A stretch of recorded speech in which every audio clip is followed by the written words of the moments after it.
Okay, finishing up section 5.1, fundamental identities, day 3. We're still solving for our trig functions, and my directions have changed again. We're now going from 0 to 2 pi, 0 inclusive, 2 pi exclusive, so that's just a way of saying go one time around the circle. Okay, we have tangent squared theta minus a third is equal to 0. Since I'm solving and I have one trig function, I'm just going to add a third to both sides. And I now have tan squared theta equals 1/3. I don't want tan squared theta, I want tan theta. So I need to square root both sides. And remember, when I am physically drawing in the square root sign, I need to put plus or minus with it. So I now have tan theta is equal to plus or minus 1 over the square root of 3. Now here I would try to encourage you to be lazy. There's a lot of these problems where if I manipulate them just right, I might be able to pick them up using my unit circle. So when I look at 1 over the square root of 3, I know that I can manipulate this just a little bit. What if I divided the numerator by 2 and the denominator by 2? I technically didn't change anything in this problem because I did the same operation to both the numerator and denominator. So now this is the same thing as saying tangent theta is equal to plus or minus a half over square root of 3 over 2. And I know some of you are looking at this going, why in the world would you ever do that? Because it makes it look so much harder. But remember, we know that tangent stands for y over x. So this is the same thing as saying plus or minus square root of 3 over 2, comma, plus or minus a half. Now these numbers look familiar to me. These are ordered pairs that I know off of my unit circle. So I just need to treat each one of them as a positive and a negative, and then make sure and get all 4 quadrants in it. So tangent theta is equal to a positive squared, a positive 1/2 over a positive square root of 3 over 2 in quad 1. And that would put me at pi over 6. In quad 2, x would be negative, y would be positive. That puts me at 5 pi over 6. In quad 3, they're both going to be negative. That would put me at 7 pi over 6. And in quad 4, x is going to be positive, y is going to be negative. That puts me at 11 pi over 6.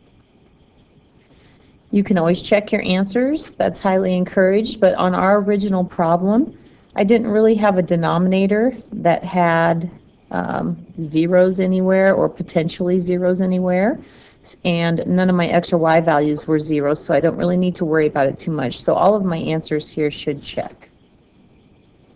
If you scroll down just a little bit, my directions have changed again. Now we're solving for all problems again, so all solutions. So here I want to find cosine of sine theta equaling 1.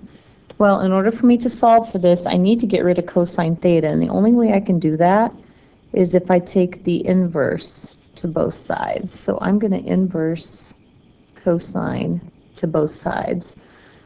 Because this is on our unit circle, I know that cosine and cosine inverse will just cross out with each other.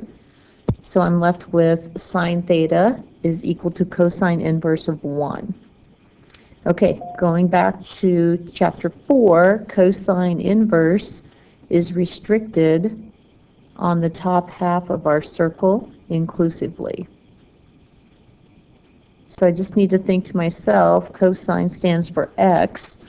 Where on the top half of my circle is my x value going to equal 1? And hopefully you remember that that's happening at 0. So right here, the cosine inverse at 1 is 0 radians. Remember, that's a radian coming out.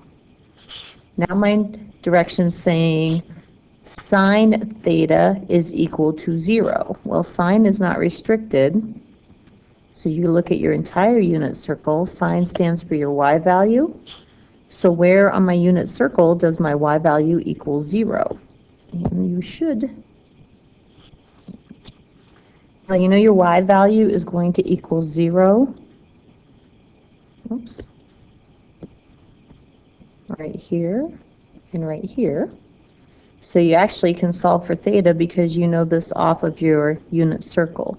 Now, for some reason, if you couldn't figure out what sine theta was equal to, you know you can always do your inverse trig function again and figure out where's your y value equal to 0 on the right-hand side here. So we would have 0 plus 2n pi, or n 2 pi.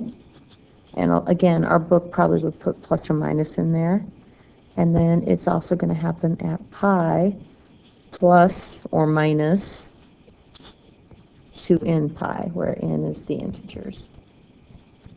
Most of us are comfortable stopping after that step right there. So this, to me, just is a little bit extra work, and I probably wouldn't do it as long as I could recognize where this was on my unit circle.